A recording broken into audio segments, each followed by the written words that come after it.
Good morning, good afternoon, good evening, wherever you are. If you watch my lives, you know I always open all of them the same way because I do think it's so super cool. Oh, sorry. I do think it's so super cool that no matter where we are in the world or whatever time of day it is for you, we can all come together at the same time and enjoy not only a cup of good coffee or whatever beverage you are drinking, but also great conversation. So I want to welcome everyone to the Profit Trio show. I want to share with you where I'm at. We'll each do the same, but make sure in the comments below that you let us know where you're tuning in from. I am Denise Murtha Bachmann. I'm here in Houston, Texas. Chad, why don't you share with everyone where you are? I am up in Dallas, Fort Worth, Texas, just a couple hours north of Miss Denise, Miss Chella. And I am coming to you from Orange County, California. Awesome. Woohoo. And as you guys can see, we're playing around with backgrounds and branding. So stay tuned as we work through that. But today, what we really wanted to do was talk a little bit about prospecting. And, you know, the way we prospect. Oh, look, we've got Nikki. Sorry. There we go. Nikki is joining us from Fort Myers, Florida. Woohoo. Hi, Nikki.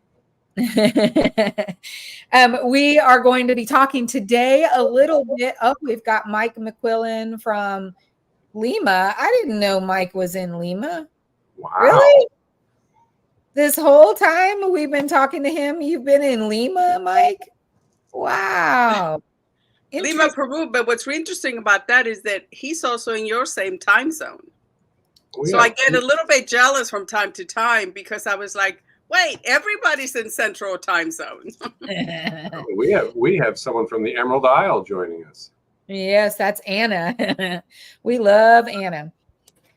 All right, so welcome everyone, Nikki, Mike, Anna. We thank you guys for being here and for sharing where you are. So for any of the other users, because I see in the comment it says LinkedIn user Anna. For some reason on LinkedIn you're showing up as Anna Rooney, but on StreamYard it says LinkedIn user. So I was looking there and say, but regardless, we want to welcome everyone that's here. As you continue to join us, let us know where you're tuning in from. But today's topic that we really wanted to talk about was prospecting. And that is really because, prospecting is the key to all of our sales success, regardless of where we are within our sales strategies. But also, if you notice that we have had a shift in the way that we have to engage with our potential buyers. And so because of that, we have had to change our prospecting efforts. So, we have been focusing on this a bit more because quite honestly, a lot of people in the way that they sell or the way that they prospect has really been devaluing, in my opinion, sales rather than elevating sales as the noble profession that it should be. But putting that aside, because none of that really matters, what matters the most is whether or not we're hitting our sales targets. Only 28% of salespeople in 2023 actually hit their targets. It is, I think the first quarter, a number that was thrown out was that it was only 25% hit their quota in Q1, which tells me that we are on a trend for lower quota attainment this year versus last year, unless we do something different. So Chad, Chella, and I are here to have a conversation with you about how we can do a better job of prospecting so we can all kill our sales in 2024. So that's a lot of an opener. Chad and Chella, you guys chime in, take over, do whatever you may. And for those that are joining us, participate in the conversation with us. Put your comments below. Let us talk with you. And a reminder that while we are live today, next week we're on the audio event. So we can have you engage actually on stage with us there. But for the short term today, engage in the comments, ask your questions, make your comments. Let's have some good conversation. So Chad, over to you. Yeah, I think one of the most important things that's really changed is, the buyer themselves. I mean, from a first touch standpoint, cold calls and emails have really kind of diminished in their effectiveness over the years. And it comes down to how do you meet your customers where they are, finding them and engaging them in a meaningful way. And I think the second point is that the spray and pray approach of having very generic value propositions like we'll save you time and money and make you more efficiency. Yeah, everyone's heard that. Nobody's listening to that anymore. So I think the true understanding of your target market's problems and how you can discuss those and interact with them in a meaningful way and how they can solve their problems and showing that you understand them and know them and making that personalized touch is really important. And right now, the best way to do that is really through social media, platforms here like LinkedIn and others where you can get out and you can discuss, hey, here's situations that I know customers that I've worked with have been in. Here's how we solve those problems. And you're not talking about the product at that point in time. You're focused on them. I think that's the biggest key that people, our salespeople are missing is don't focus on your product, your company, anything like that. Focus on them. What are their problems? What are they thinking about today? What are the things that are keeping them up at night? Proverbially, let's not ask that question. It's a terrible question. But find out how you can inject your knowledge into that conversation, how you can make yourself an authority and a voice with what's relevant to them. And what you do is you actually earn the right then to have that conversation. Hey, Chad, so why do you think we have seen such a change in the way buyers buy today? Yeah, we've got three different things. So one, we've got more people working remote than ever. Obviously, COVID's changed the way people work permanently. And then secondly, we're an on-the-go society. And so people aren't answering the phone like they used to. They can spot a templated sales pitch email a mile away from the headline, and they just click through it or it gets spam filtered or blocked. And I think that's really got a lot to do with it. And then the third piece is who's actually doing the buying. We're seeing a shift where the Gen X generation is leaving those particular roles and millennials are taking over those roles, and they are the first actual virtual natives, technological native generation where they've always had some sort of electronic device and they use the phone more as a text device than anything else. So when you combine all of those things that have occurred over the past few years, you're really looking at a new scenario of what you have to do to reach your potential customer. And then of course, the best part is you have to have the right offering once it comes down to it. And I know Chella is really amazing at speaking about that, because if you don't have the right offering, then, or if you haven't really positioned it well, you may get the attention and then all of a sudden turn them off because they don't understand what you're providing, right, Chella? Correct. Perfectly. Talk about perfect sign off. But also, going back, not to make anybody wrong, but I still come across to this day, as of this recording, people that are teaching that spray and pray idea, right? So there's coaches out there teaching that to this day. And I do believe that worked once upon a time, not personally my favorite thing to do, but it did work, but it doesn't work any longer. And I think that's why I think it's so important for us to come together and just have people look at things in a different way, not making them wrong. It worked. But nowadays we got to change that, right? Because there's so much information online. People already did their homework. They already know. They may not know what their pain point is, but they've already done so much research, right? Especially when you're talking about the younger folks, right? That's all they do. They sit on their phone, they do research. Well, and the other thing too, Chad and Chella, that I think, let's go back to, let's try to make this super simple, right? The problem is that prospecting sucks the way they're doing it today, right? And it's for two reasons. It's because the sales process has changed. So we as sellers are having to adapt, and the buying process has changed. So our buyers have changed.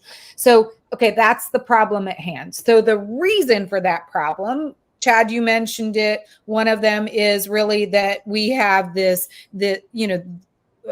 buyers or Chella, you mentioned it, buyers are much more informed than they used to be. So they, in the past, we as salespeople, our job and where we established credibility, therefore then trust, was that we educated our buyers. We don't have to do that anymore. Chad, another reason you said was because the buyers are different. They're now the Gen Xers, right? So they have grown up in this digital space. But I think the other problem, or the millennials, whichever one you said they were, millennials, right? Yes, millennials. Yes, millennials.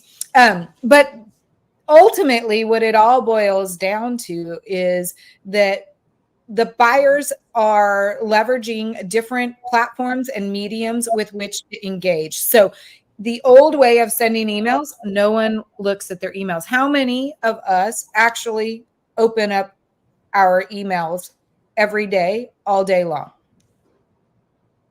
How many of us, when you actually do open your email, your inbox, how many of you open more than 5 emails? Probably. Clarification on that. Are you saying open emails, like if I don't know the person? Correct. Right. I take that, I got to say, especially around holidays, I've seen a pattern. So I take that opportunity to unsubscribe. Right? Because if they're sending me, especially around holidays, you know what that's going to be. So to me, that's the opportunity. And I have seen they tend to do it around like any kind of holiday that's coming up, you know, whether it's we're entering into the summer. So I do open, but I open them only because that opportunity to unsubscribe. Yeah. And the one thing that I think that also salespeople have is they're constantly going, hey, I just need to find an interested buyer. Well, I'm going to put out a spoiler alert. There aren't any interested buyers left because they're like you and I. The minute they have an interest, they're going online. They're doing their own research. They're not calling a company. They're not calling a salesperson because they know they can find the information themselves. The question is, when they do that research, are they going to find you? And that's where I hope that's Anna, LinkedIn user. I hope that's Anna. Yes. Anna is so spot on. Having that valuable content that's out there that people can engage with and that people can find when they're doing their search really is what elevates your voice, elevates your authority, your thought leadership, and makes you that person that when in their discovery phase, when through their buying process, they do actually have questions or want to talk to somebody, you become one of the chosen people that they talk to. You've earned that right at that point in time because you've discussed the things that are relevant to them while they were on their journey. It's kind of, your content allows what everybody really wants. People want to buy, but they don't want to sell. Your content allows that self-driven buyer journey. And that's so important. It feels personal, feels relevant. And if you're doing your content right, the person reading it thinks like you're actually talking directly to them, like you wrote that right for them. And that's so important. So there is a stat out there that says 80% of buyers who make their decision actually have done their research and use the digital platforms with which to make that decision. So 80% of buyers leverage a digital platform to make their decision. Yep. So most of us, if you see the numbers on LinkedIn, LinkedIn is growing exponentially, right? We're over 1 billion users now on LinkedIn. It is the #1 platform with which to leverage for business purposes. So while they may not be engaging with you, they're most certainly scrolling through the content. So you may not notice whether they like it, they may not comment, but they're most certainly reading your content. So that's where I think when we talk about why it's changed, right? It's changed because the way we consume our information is different. We no longer leverage emails. We no longer take phone calls anymore. It's now based on them doing their own homework, and they're going to platforms such as LinkedIn. So let's talk about LinkedIn. Anna, you're right. It's about the valuable content. Chad, you just mentioned that as well and confirmed that. So it's unfortunately, while we don't like to all use the term thought leadership, whether you are in the corporate world or you're an entrepreneur who owns your own business, you do have to establish some sort of online credibility, which means posting content. Now, the first question, Chella, to you is, when we talk about posting content, does it have to be always our own content? Or can we have a different type of strategy if we're not comfortable with posting our own? Very good question, actually. And I believe that posting other content, and it's a strategy that I started implementing recently, posting other comment, right? Because it's not always about yes, I do have some of my own, but sometimes you can leverage other people's. If you're in alignment with that, that is a great way to show up and you're in alignment with whatever. So I do believe that that's one of the strategies, right? There is not one size fits all, but there's a lot of different ways to show up on LinkedIn, and posting other people's comments is one of them. So having a good commenting strategy is key, right? So Mike says self-driven buyer journey. I love that. However, my prospects are suckers for cliches. How can I be original and still get people's attention?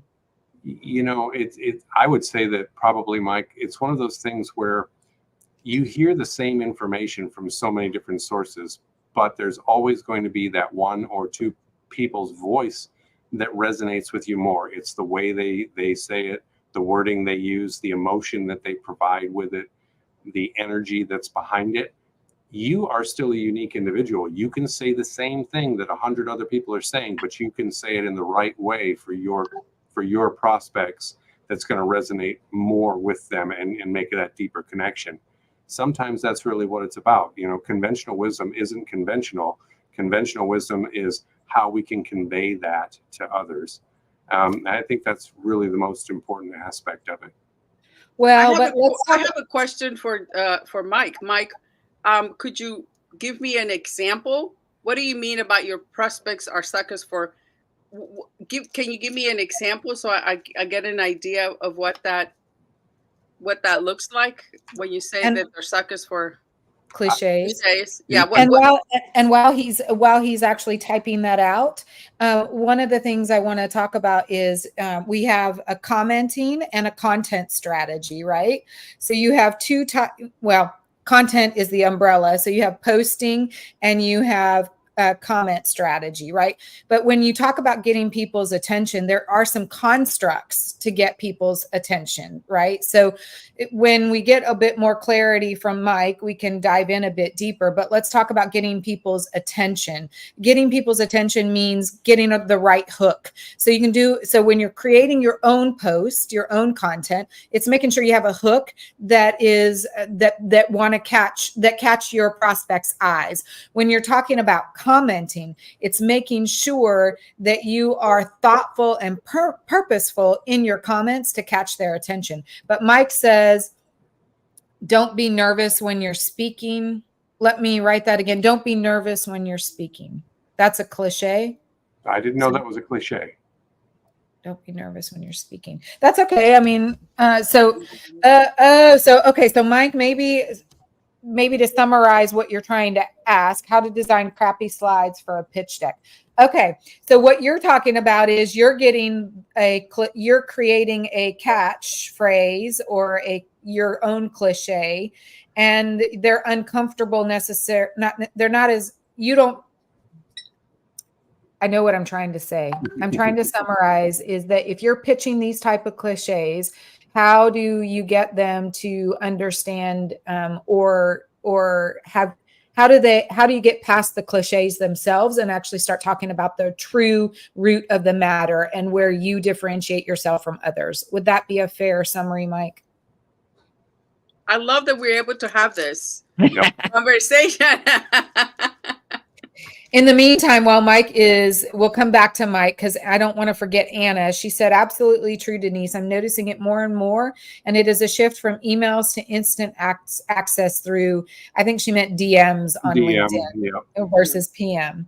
And then she said, the challenge is timing, how to be more efficient with all follow-up and posting. Sure enough. Yeah. You know, you mentioned something really good I wanted to touch back on real quick too, is the hook, Denise. When we're making our content, you know, how do you get someone to stop scrolling and take a look at what you've put out there? And I found the two biggest ways that resonate are ask a question, and that question is, it needs to resonate with that person. It needs to resonate with something they're experiencing every day, something that's probably frustrating to them.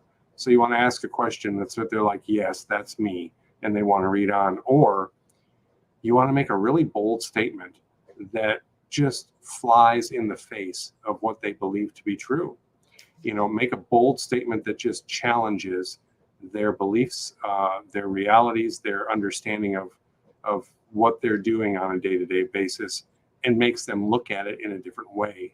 And so I think either way, by by garnering the emotional response of they relate and it resonates, or by challenging and going, what do you mean by that?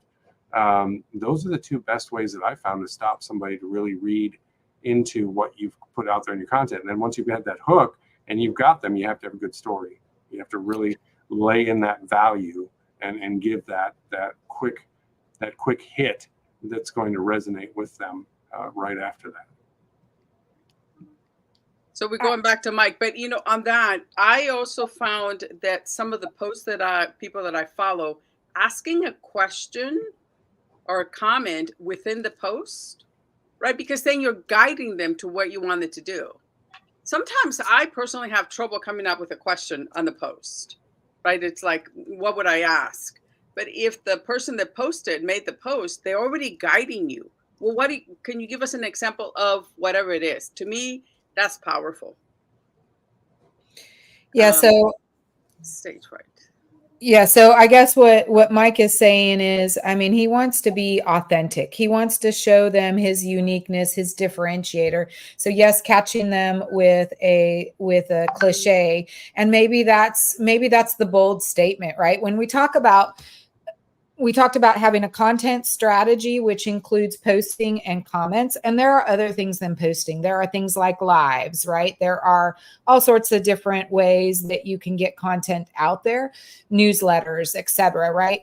But when we're talking about just your posting strategy, creating a hook at the beginning, and you got to test your hooks out. So it's not going to be a one all done all. I mean, it's going to probably take a little bit of trial and error. Hell, if we're being honest, it's taken me a year and a half to really get my groove and my stride.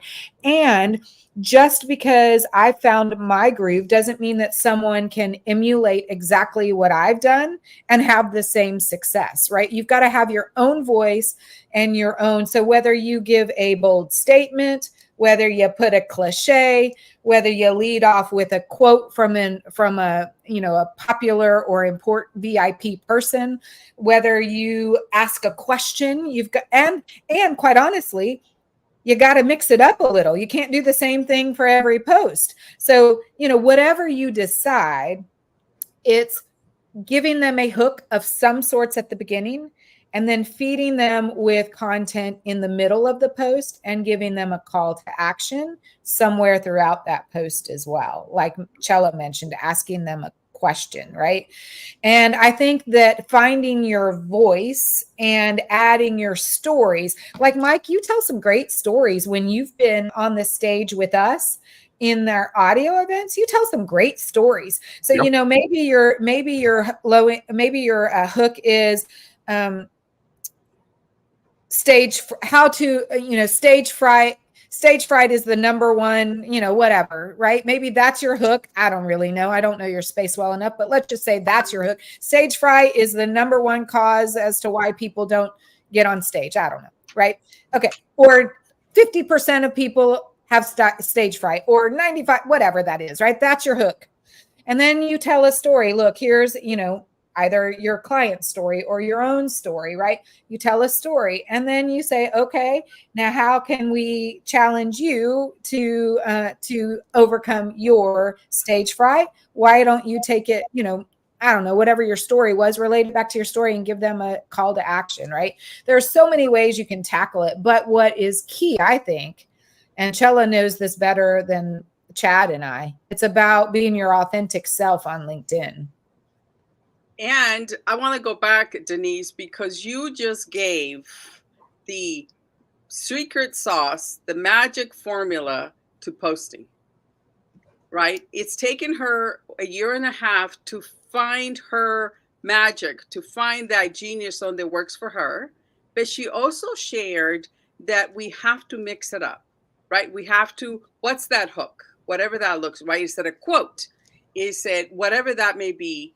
And being thoughtful when we make the comments, right? If we begin to apply that, right? What does that have to do with prospecting? What that has to do with prospecting is that people are going to resonate with those comments, with those questions, with that post, right? Because we're looking, with all of this, it's about, we're looking for the people that are ready and resonate with us and can afford to pay, right? Because we can look for, right, that we have got to put it in can afford. All of this is about prospecting, right? We're guiding you, and Denise gave you the formula to posting and a posting strategy so that you're attracting.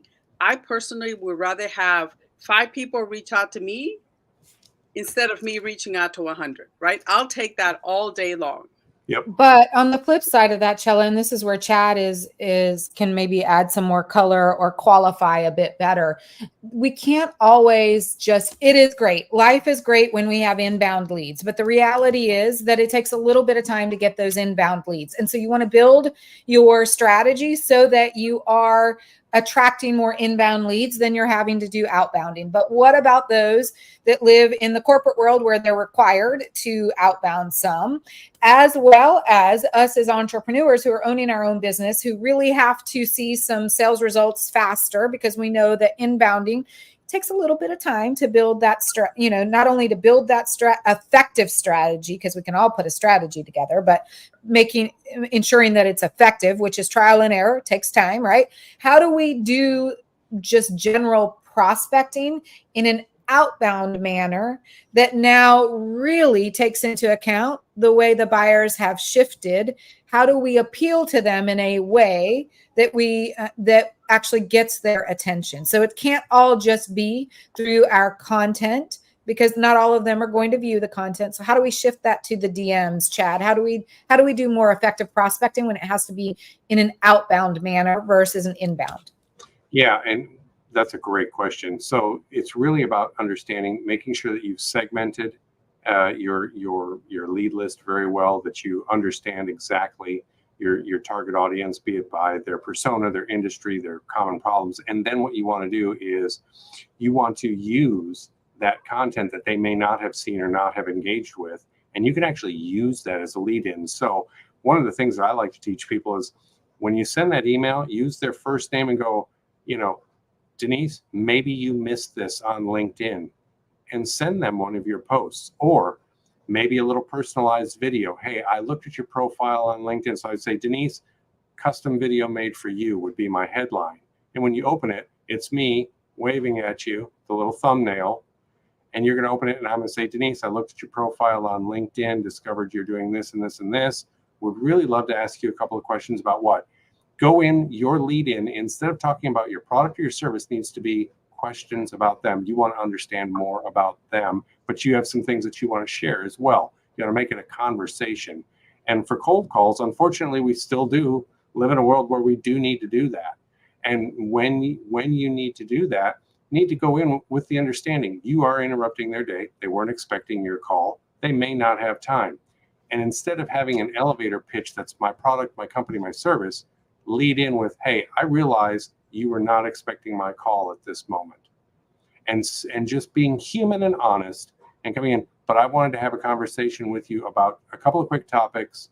Do you have 2 minutes to see if we want to continue this further? Ask the question, get that permission, get that buy-in, have that conversation. That's all the difference in the world when we have to do it. And you still, through DMs or through the emails, just being able to use that little bit of humanity and throw in that little extra something that shows that, hey, I'm a human. I'm going to treat you like a human. Just want a conversation. Makes all the difference in the world. So we're getting close to our time, and we want to be respectful of everyone who is joining us now, and for those who are even on team replay. So if you're team live and you have a chance, we've seen some of you already commenting, but if you haven't yet commented, just let us know that you're on team live. Or if you're joining us afterwards, let us know you're on team replay so we can come back and engage with you after the fact. But I do think that there was a lot that we could potentially have unpacked here, right? When we talk about prospecting, there's there's inbounding and there's outbounding. And when we talk about outbounding, there's cold calling, there are DMs. When we talk about let me get my thoughts together. When we talk about outbounding, there's cold and there's warm. And there is a strategy for both, right? And when we talk about outbounding, it can be the actual physical telephone call. It can be a DM. It can be an email. It can even now be text. There's so many multiple ways from which we can actually engage with our prospects in both an inbound, but most importantly as well in an outbound manner. So maybe our next session, we'll let next week's audio event dictate, but maybe we start to unpack a little bit more about the outbounding efforts and a outbounding strategy there, and we break it down a bit more. So what we'd like to make sure that everyone knows is we do these regularly. We're here every Thursday. The week though dictates whether we are on a live or an audio event. So this week is our live, next week is our audio. We alternate every week. And the purpose of that is, one, you get to see our beautiful faces. And it's always good when you can put a name with a face, right? And get to see us, when we're on an audio event, you can't see us moving around and you can't see our energy, but in a live event, you get to actually see it. But that gives us an opportunity to just talk and have a conversation and maybe in an interview style when we need to ask questions. But in the audio event, we actually get to bring you guys up on stage and engage a bit more deeply. So we invite you next week to our audio event. We will take this conversation and extend it there. We'll start talking about prospecting there and the different types of outbound prospecting there are specifically. So come join us next week in our audio event. We'll kind of all close out here with just a quick summary of who we are and where you can find us. So if you can see under my name right there, you can see my name there. It's Denise Murtha Bachmann. I am the founder of Success with AI and my Celebrators program. My LinkedIn handle is scrolling down below, so you can catch me there. Where you can find me is anywhere on LinkedIn. I do lives almost every single day. I'm also generating content, maybe not so much on the weekend, but almost every single weekday. So you can find me here wherever you might need. And we do these every Thursday. So if you don't know where else, every Thursday, 10 a.m. Houston, Texas time, you can find me here. So Chad, take it away. Absolutely. And so you can reach me as well here on LinkedIn. I seem to live here, and I intentionally don't do it on the weekends because that's my boundary. And you can also, I'm the creator of the Limitless Pipeline and Make Prospecting Suck Less. So reach out to me on LinkedIn or info@makeprospectingsuckless.com. Chella? And absolutely another LinkedIn fan here. And I do 6 days a week. I'm attempting to take off on Sundays, but 6 days a week. You can find me on LinkedIn. Send us a message. We would love to continue the conversation with you and give us your challenge. We're here to help. Exactly. The best way we can engage with you is by really having practical conversations about things that are happening within your world today and how we might be able to help you solve to some of those challenges, give you another perspective, or even give you some additional ways or options that you can leverage with which to turn your sales around, and so that we can all kill ourselves in 2024. That's my personal motto, not necessarily the Profit Trio, but we're taking it and making it all about all of us, and we're all going to kill ourselves in 2024. So join us next week in the audio room for the Profit Trio audio event, and the following week we'll be here again live. We will be talking about prospecting and as it relates specifically to outbounding. We want to thank everyone for having been here and joined us. Again, let us know where you are located. We'll come back and engage in the comments, and we look forward to seeing you guys next week in the audio event. Thank you, everyone. Hi, everybody. Oh, and just a quick moment. As I'm killing us, or as I kill the stream, I want to just recognize we've had some comments. So Mike says, thanks, Trio. I have a follow-up call. So nice. There's more about that Shoulders of Giants lady. It was a conversation that we had in our audio room. So, and I think he actually brought it up the prior week, like 2 weeks ago on our live event. So Mike comes every week. Looking forward to hearing how that call went with her. Anna agreed with what we were talking about, and she said, thank you very much. So now we're going to end our stream. We want to thank everyone yet again and welcome you guys to next week.